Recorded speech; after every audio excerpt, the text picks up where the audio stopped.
буду жалеть о выборе этой прически и одежды, когда я буду монтировать видео, но не суть. Пару дней назад я сама себе отрезала челку во второй раз. В целом это уже 5-й раз, когда я сама себе стригу волосы. Мне кажется, это пора прекратить, но пока что мы не прекращаем. Пока что будем только продолжать.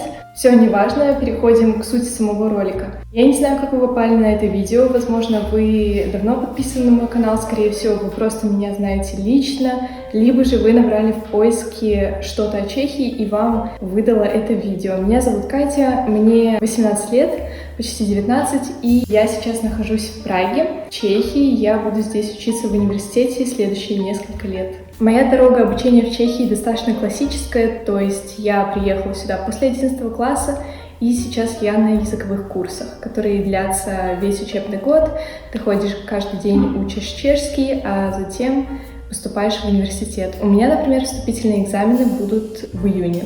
Сейчас 5 мая, и по большей части я просто готовлюсь к вступительным экзаменам. У меня это будет математика, английский, немецкий и чешский язык. Но не пугайтесь, немецкий — это достаточно нечастый экзамен, который вам может попасться в университетах. Просто моя специальность требует знания еще одного иностранного языка. И тот язык, который ты и так знаешь, то есть твой родной язык, он не считается, хоть для чехов он и иностранный. И если вам интересно, то в этом году я подаю в ВШЭ, Высокая школа экономики в Праге, на международный факультет, точнее, факультет международных отношений, что-то такое. На этом факультете я подала на несколько специальностей, точнее, у них очень интересная система с вступительными баллами, и если ты не проходишь на ту специальность, на которую ты изначально подал, то тебя может закинуть на другую специальность на этом же факультете.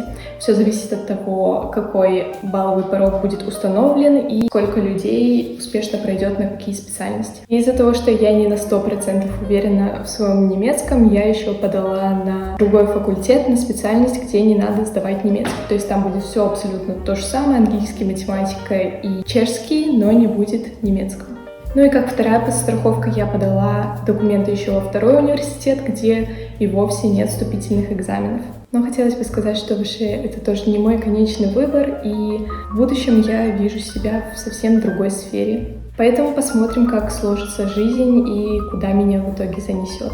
В основном эта часть видео была для тех, кто только что пришел на мой канал. Но те, кто смотрит его уже какое-то время, знают, что я люблю выкладывать просто моменты из своей жизни. Точнее, я делаю это очень редко. И помнится мне, что у меня есть еще какие-то отрывки видео из Сиэтла, которые находятся на компьютере в другой стране, и их надо просто все собрать и выложить. Но пока что почему-то этого не делается. Но не суть. Пока я нахожусь в Праге, я очень много всего снимала, но толком ничего не выкладывала на YouTube, по крайней мере, точно. Вы можете посмотреть, что я публиковала в Инстаграме. Мне кажется, там достаточно интересные, актуальные и Reels. И вообще в Инстаграме я намного чаще появляюсь, чем на YouTube.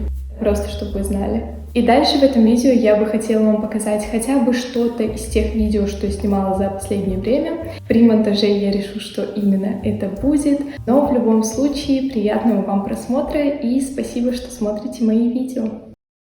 Как-то раз после курсов я просто села в трамвай и поехала исследовать город. Уже по пути я поняла, что я также хочу навестить свой потенциальный университет ВШЭ.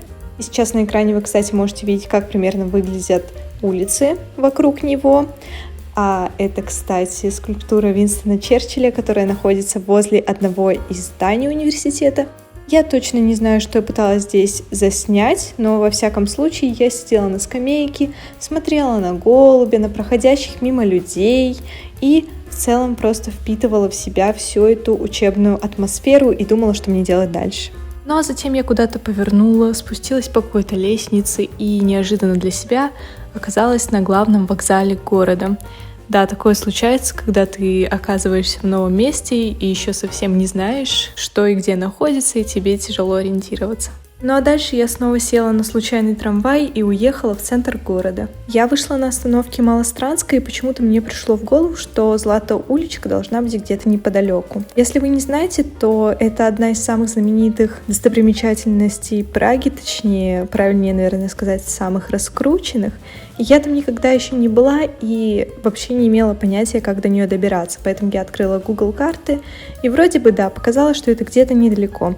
Но сейчас мы посмотрим, насколько затянулось мое приключение. Навигатор провел меня через какие-то ворота, и вот я уже иду по брусчатке, поднимаю взгляд вверх и понимаю, что оказалась в саду невероятной красоты. Совершенно неожиданно вышла куда-то. Я никогда не знала в этом месте.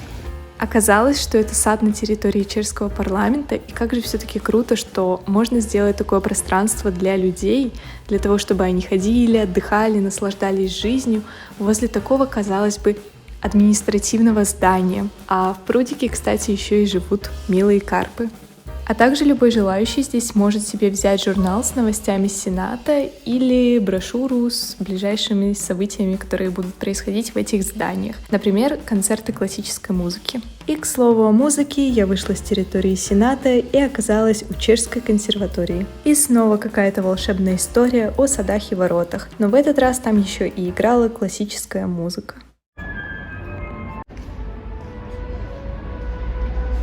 На тот момент я все еще шла по навигатору, и он мне обещал, что некая лестница выведет меня к замковому комплексу, где и находится Злата уличка. Но по факту эта лестница была закрыта, и ни единой души возле нее не было. Поэтому мне пришлось все обходить по другой улице. И пока я подходила к замковому комплексу, мне еще всучили какие-то брошюрки с концертами.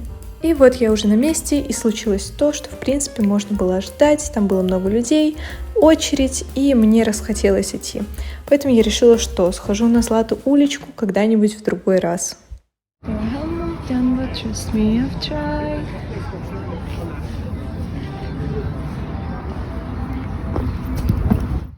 Ну и в общем, это была вся моя прогулка, и я очень надеюсь, что, как и я, вы смогли получить от нее наслаждение.